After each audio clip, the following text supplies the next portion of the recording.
Cara, tem uma coisa que eu fico meio assim.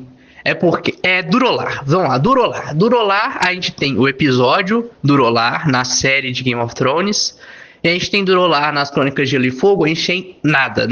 Nada. A gente tem uma carta. Uma carta que lê como um bilhete. Uma carta que, se você lembra, como que. Ai, nossa, nossa, minha professora de português está me ensinando uma coisa inútil. Que é como fazer uma carta. Pois é para isso que a gente usa essa coisa de português, para analisar a Guerra dos Tronos. Enfim. Na série é um esforço herculeano que o Jon tá presente, que o Jon vai lá e descobre que Aço Valeriano consegue matar os vagantes brancos. Vagantes brancos esses que não existem e existem ao mesmo tempo nos livros. Eles são diferentes, sabe? Os vagantes brancos da série, em teoria, são os outros dos livros. Mas os outros dos livros já se mostraram ser diferentes do que os vagantes brancos fazem. Mas enfim, ambos são criaturas mágicas de gelo que revivem mortos. Ponto. Aí na série ele descobre que Aço Valeriano funciona tal qual vidro de dragão, vulgo obsidiana, e mata os outros. Mata os vagantes brancos, mata os não sei o que. E na série você tem o Rei da Noite. O Rei da Noite não existe do mesmo jeito na série que nos livros. O Rei da Noite nos livros ele é só o 13º comandante da Patrulha da Noite, que fez umas coisas meio esquisitas e tomou gap. Padrão, todo mundo toma gap uma vez ou outra na vida. Enfim, mas na série ele é o chefe dos outros, uma coisa assim. Então a gente vê isso na série ele tava lá em Durolar. Deixa eu só fechar a porta aí. Na série ele tava em Durolar. Ele vai lá, ele fica naquele show de encarada com o Jon. O Jon tá lá salvando os selvagens. Ele tá tipo com barquinhos a remo. Eles estão lá, nossa, aqui vai ser difícil, né? Mas eles entrando na água tá salvo, porque mortos não nadam. E realmente, nos livros a gente não tem nenhum indício de que mortos nadam, sabe? Enfim. Mas aí nos livros a gente tem uma pequena passagem sobre Durolar. Pequena passagem que é uma carta que lê-se como um bilhete. É enviado como carta, corvos entregam, mas na escrita é uma escrita de bilhete. É uma carta do Cotterpike, né? Em Durolar, a Cotterpike, eu não sei se você sabe, você, meu amigo, meu colega. Cotterpike ele é o comandante de Guarda Leste do Mar, que é o único castelo da muralha que tá na costa. Porque a Torre Sombria e Guarda Oeste do Mar, a Atalaia Leste do Mar, a Atalaia Oeste do Mar. A Atalaia Oeste, ela não tá, acho que no mar, ela tá tipo na boca de um rio. E ela, tipo, não existe, ela tá, tipo, abandonada. Então só sobra a Torre Sombria. Mas esse é o cara de Atalaia Leste do Mar, que é um castelo que tem um portozinho, dá pra você parar navios. Então ele manda a carta, né? Em Durolar, com 6 navios, mares selvagens. Melro, perdido com toda a tripulação. 2 navios licenos encalhados em Skane. Garra fazendo água. Muito ruim aqui. Selvagens comendo seus próprios mortos. Coisas mortas nos bosques. Capitães bravos vão levar apenas mulheres e crianças em seus navios. A feiticeira no chão de traficantes de escravos. Tentativa de tomar o corvo da tormenta derrotada. 6 da tripulação mortos, muitos selvagens. 8 corvos partiram, coisas mortas na água. Enviar ajuda por terra, mares devastados por tempestades. Do Garra pela mão de Mestre Harmony. Vamos lá. O cara tá em Durolar. Durolar era pra ser a única cidade além da muralha, sabe? A única cidade do continente de Westeros fora dos 7 reinos. Ela era um assentamento dos selvagens que estava crescendo muito. Tipo, na época que os Targaryen nem pensavam que algum dia eles iriam governar o mundo. Governar o mundo, um continente. Mas enfim, Durolar é uma coisa, tipo assim, quando Valíria ainda não estava nem no ápice do seu poder, aconteceu. Aí, Durolar era para ser uma cidade, era um assentamento selvagem que estava crescendo e tal. E ela pegou, tipo, de um dia pra noite, Durolar basicamente morreu. Na época, a Patrulha da Noite ainda tinha todos os seus 19 castelos, porque não existia coroa da rainha. Todos os seus 19 castelos cheios, bem armados com homens. E aí, Durolar queimou tanto que os homens de Atalaia, Leste do Mar e dos castelos próximos pensaram, caramba, o sol tá nascendo no norte. Que bosta que tá acontecendo? E quando foram ver, eles viram o lugar todo queimado, gritos vindo das cavernas. E é a única coisa que nós temos sobre o que aconteceu em Durolar. Enfim, possivelmente Durolar é um desastre vulcânico, pipipipopopó. Tem toda uma explicação plausível para o que pode ter acontecido fora do universo. Dentro do universo, ninguém sabe, ninguém tem nenhum. Poxa, será que é isso? Será que é aquilo? É tudo teoria dentro do universo. Fora, nós temos algumas teorias que são bem mais plausíveis. Então, em Durolar, com 6 navios. Beleza, a gente sabe que em Atalaia, leste do mar, estavam os navios do Stannis, tinha os navios da Patrulha da Noite, em grande parte barcos e barcos longos. Tipo, sabe aqueles barcos que a gente vê em Vikings, tal, que tem um dragãozinho? É mais ou menos isso. Não é um dracar, porque dracar é fechado às Ilhas de Ferro, basicamente, porque eles são os vikings daquele mundo. Mas pensa tipo um barco viking, é um barco longo, não... Talvez uma outra galé de guerra que a Patrulha da Noite tenha, uma galé, sei lá. A Patrulha da Noite, por mais que ela pareça que está em decadência, ela está em decadência, eu não acho que eles estejam tão fracos a ponto deles só terem barcos de pé, barquinhos, sabe? Mini barquinhos, tipo os remadores que a gente tem ali no parque do centro de BH. Não é só esses barquinhos a remo, sabe? Eu imagino que a Patrulha da Noite tenha pelo menos alguns barcos em Atalaia Leste. Então ele está com 6 navios.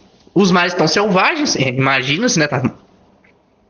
O mar é selvagem, provavelmente foi um período de tempestade. Os caras estão no outono, sabe? O outono. Se você já leu Game of Thrones, você sabe que os verões e os invernos duram anos, o outono e a primavera duram, sei lá, anos, às vezes meses, e aí passa para um verão ou para um inverno que dura muito tempo. Então é um outono. O outono é conhecido por mares selvagens, tempestades, não ser uma época boa para navegar. O Melro perdido com toda a tripulação. Como a Patrulha da Noite está bem desbastada, eu vou colocar que o Melro estava, sei lá, 20 remadores, talvez 3 cabas para mexer com as velas e 2 caras além do capitão para poder guiar o navio. Então eu vou colocar aí umas 25 pessoas mortas. Pô, 25 membros de uma patrulha que está com, sei lá, 300, e isso é muita coisa. 2 navios licenos encalhados em Skane. Skane é outro lugar que está bem destruído por causa do pessoal de Skagos comendo as pessoas de Skane. E não de uma forma muito legal. Não da forma música carioca, e sim da forma vídeo do bar descaldado. Garra fazendo água. O navio principal ali, o Garra, tá afundando. Alguma coisa bateu nele, a ponte tá entrando muito. Não tá entrando água, tá entrando bastante água. O cara tá afundando. Então, assim, o Garra tá indo de Vasco. Não, talvez, quando essa carta chegou, o Garra já tinha afundado. Se o Garra tá fazendo água, faz sentido, tipo, bateu numa pedra, ou então, sei lá, foram atacados. Ou então alguma coisa tá acabando com eles na água. Muito ruim aqui. Não me diga que está muito ruim aí. Eu acho que essas pequenas frases que você colocou não indicaram isso ainda. Selvagens comendo seus próprios mortos. A situação tá feia, os caras não tá podendo pescar num lugar que é conhecido por ser bom pra pesca, não tá podendo caçar nas florestas, sabe? E você vai ver por que eles não estão podendo caçar nas florestas e nem pescar, nem nada de comida. Coisas mortas nos bosques. Os outros, a gente sabe que eles estão além da muralha, e a gente sabe que eles estão vagando por aí. Por isso vagantes brancos na série, né? Quem diria? Mas estão vagando por aí com seu exército de mortos-vivos. Coisas mortas nos bosques, faz sentido, os outros estariam ali. Principalmente considerando que Durolar é onde está o maior assentamento de selvagens, agora tentando fugir. Capitães Braavosi vão levar apenas mulheres e crianças aos navios. Os Braavosi, eu dou uma xícara de chá deles estarem aí, diferente dos Lisenos, que não faz muito sentido ter tanta gente de Essos aí. Os Braavosi, sei lá, talvez eles não estão fazendo nada aqui enquanto a gente espera o enviado do Banco de Ferro voltar. Vamos ajudar aqui os caras, né? Estão fazendo nada. Vamos ali salvar um pessoal de ser escravizado por licenos aleatórios, sei lá. Mas, levar apenas mulheres e crianças faz um pouco de sentido, mas não faz tanto. Você vai querer evitar pessoas que podem se rebelar, mas, as mulheres dos selvagens são tão perigosas quanto os machos dos selvagens, os homens dos selvagens, né? Então, fora que tem uma teoria de que não são capitães Braavosi, alguns desses daí são escravistas que estão em navios Braavosi, mas estão ali tipo, nós somos Braavosi, mas que eles são na verdade escravistas, enfim. Pura teoria. A feiticeira no chão está ficando de escravos. A teoria de alguns capitães não serem realmente bravose vem disso daí. Da feiticeira, a mãe topeira tá chamando eles de traficantes de escravos. Ela não costuma estar muito errada. Ela às vezes interpreta um pouquinho errado as coisas que ela vê. Tipo, nós vamos ser salvos em Durolar. Tá aí a sua salvação, não, sabe? A salvação chegou. Ela também, eu não lembro se é ela, mas alguém fala que se o Mance cavar perto do Guadeleight, ou onde dá a nascente do Guadeleight dá, ele vai encontrar o berrante de Joramun, que é um berrante capaz de acordar gigantes da terra e derrubar a muralha. Enfim. Só que o Mance não encontra. Quem encontra possivelmente o Jon. Ele fala que tá. O Mance fala que tá com o chifre. E ele mostra um chifre brabo com uns negócios de bronze e tal.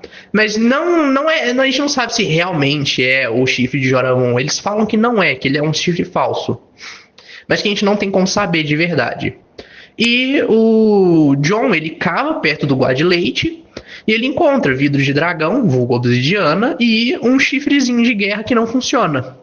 Possivelmente esse aí é o tal do berrante de Joramun, em teoria, talvez. Quando o Sam voltar da cidadela, ele descobre. Tentativa de tomar o corvo da tempestade derrotada, 6 da tripulação mortos, muito selvagens. Cara, isso eu fico meio... tamo no sal aí. Porque, tipo, o Corvo de Tormenta, vamos colocar, igual eu falei, 25 pessoas na tripulação. 6 pessoas é muita coisa, tipo, 30% da sua tripulação. Se 30% da tua tripulação tá morta, tá muito ruim a situação. Porque como é que você vai remar de volta pra casa? Vi de Vinland Saga. Vinland Saga, o Thor, ele tem, né, um navio longo. Precisa de 5 pessoas pra remar junto com o Thor. Remando do outro lado e alguém pra guiar. Então, tipo, um navio... E, tipo, tava muito pouco. Eu tô falando tipo, toda hora vai ficar uma porcaria esse áudio. Mas tava muito pouco, tava lento, tava indo na mesma velocidade de um navio mercante. Sabe? E ter pessoas remando faz com que o navio vá mais rápido, mas vai com o navio mais longe, sabe? Garante algumas coisas. Então, você perder 30% da população é muita coisa. Muitos selvagens. Mataram muitos selvagens, Uma hora vocês vão apanhar. 8 corvos partiram. Se 8 corvos partiram, eu presumo que essa carta seja a 9ª. 8 cartas foram antes dessa, não chegaram. Alguma coisa está matando os corvos. Se os corvos não estão chegando na muralha, tem muita coisa ruim acontecendo, sabe? Para os corvos não estarem chegando. Alguém está matando os corvos, alguma coisa está matando os corvos.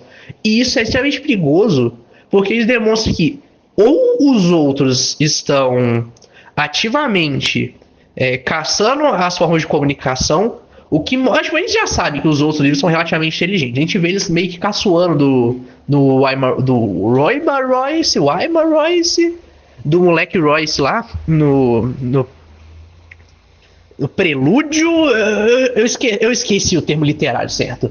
No primeiro capítulo, assim, sabe? No pré-primeiro capítulo de Game of Thrones. A gente vê eles caçoando do cara, a gente derrotar ele em batalha. A gente vê que ele parece estar brincando de caçar o Sam quando o Sam mata um dos outros, sabe? Então, talvez eles tenham entendido, pô, esse bicho preto leva mensagem. Ou talvez, pior ainda, alguém tá caçando, alguma pessoa tá impedindo eles de fazerem isso. Talvez o Brandon Rivers, talvez o Corvo de 3 Olhos, ou então, sei lá, o Bran fazendo cagadas como sempre.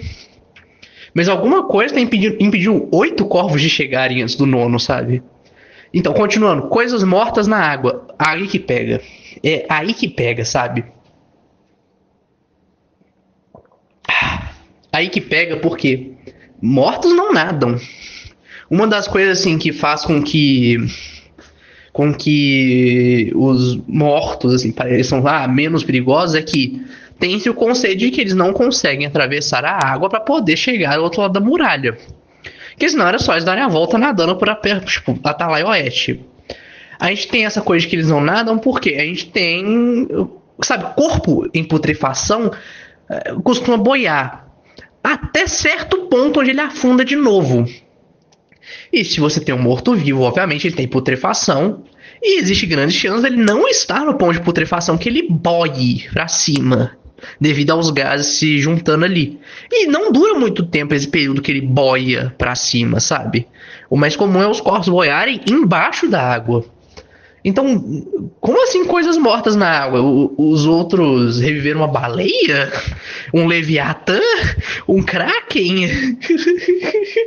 Ou o que? O David Lightbringer estava certo com os Squish, os Old Ones, os Deep Ones, qualquer outra coisa assim da mitologia de Lovecraft, sabe? Não, como assim coisas mortas na água? O que você quis dizer com isso, George? Por que tem coisas mortas na água? George, você estabeleceu que você colocou todo mundo falando que os outros não nadam. Os caras estão se levantando. Então, tipo aquela música, aquele. Eu acho que é uma capa de álbum do Metallica, que é um monte de esqueletos levantando um pântano, é isso? É isso que tá acontecendo? Enfim, enviar ajuda por terra, mares devastados tempestades. Uai, vai dar certo, né? Acho que o mar tempestuoso é menos perigoso do que você enviar ajuda por terra e enfrentar um exército gigantesco de mortos-vivos, sabe? Do Garra pela mão de Mestre Harmony. Pelo que eu me lembro, Torre Sombria não tem um mestre a esse ponto. E o Mestre Aemon, que era o mestre de Castelo Negro, tá morrendo em Bravos. Ou então eles já estão em Vila. O Sam já tá em Vila Velha treinando, não lembro. Mas nesse ponto eu acho que o Harmony era o único mestre da patrulha. O que os caras levaram o Harmony? Tipo, o meu único médico, o único cara que pode mexer com corvo, o único cara que sabe, tem algum conhecimento mundano aí, e você leva ele pra uma missão de talvez suicídio. Eu não acho que isso foi uma decisão muito inteligente do Quarterpike ter levado o único médico e erudito que ele tinha pra uma missão talvez suicida pra salvar uma pessoa que era seu inimigo até, sei lá, uma semana atrás. Sabe, o seu médico você deixa em casa. Se você jogou algum jogo de estratégia, algum jogo, sei lá, Civilization, Crusader, Crusader Kingdoms, Bannerlord, o seu médico de campanha, ele fica contigo, a menos que ele seja muito bom. Aí você não deixa ele contigo, porque se der merda ele morrer, bom, você não perde seu médico de campanha, muito bom. Enfim, eu acho uma decisão estúpida ter colocado o Mace Harmony no Garra e levado ele junto. De ter deixado o cara em casa, tadinho. Considerando que a maioria dos Mace que a gente vê, eles são velhos, então, tipo, eu tô levando um senhor senil, que é o responsável pela medicina e pelas minhas formas de mandar mensagem. Vou colocar ele num barco e levar pro inferno, é isso. Em vez de deixar o vovô em casa, eu vou levar ele vou levar ele pro Batistaca, é isso. Enfim. Grande áudio, grande carta, né? A carta tem 4 linhas, grande carta. E é isso, meu ódio com a hard home do show de que ele vira um esforço herculeano, enquanto nos livros ele é um mistério absurdo. Que de 4 linhas e com conhecimento assim ao redor da série, você consegue tirar muita coisa. Enquanto na série de televisão, você vê em hard home é só um momento heróico. Enquanto os livros você fica, que merda, todo mundo vai morrer e ninguém vai se lembrar de como era a vida com calor na Terra. É isso, termina esse áudio, espero que vos encontre bem.